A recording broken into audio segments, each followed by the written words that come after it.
Sailing rules require that if two boats are rounding a mark at the same time, the outside boat must give way to the inside boat. So while better air may be found on the outside, if you can sneak to the inside at the last second, your opponent will be forced to give you room. The rules are tricky. To be considered the inside boat, there must be an overlap. This requires that your hull and your opponent's hull overlap. This overlap must exist before either boat is within 2 boat lengths of the mark. If this is the case, then your opponent must give you room to round the mark. If you don't establish the overlap before the 2 boat length circle, then you must give way to your opponent.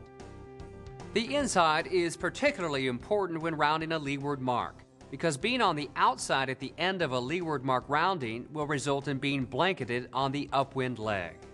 Radical changes in course drastically affect a sailboat's speed. Smoothness is the key to making good, fast turns. When rounding a mark, you want to come in wide and go out tight. Seen here, the green boat is correctly coming in wide and going out tight. You want to make your turn as smooth as possible to preserve as much speed as you can.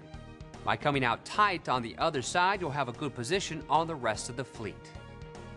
If you're at the windward mark, coming out tight gives you options in choosing where you want to go.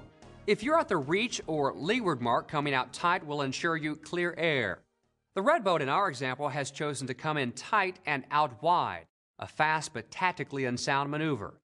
By coming out wide, the red boat has limited options and is likely to be in the middle of the fleet. If you find yourself forced to come in tight, particularly at the leeward mark, sacrifice speed for the out tight position. The clear air you will protect will let you accelerate back up to full speed, while the out wide exit will not necessarily yield good position.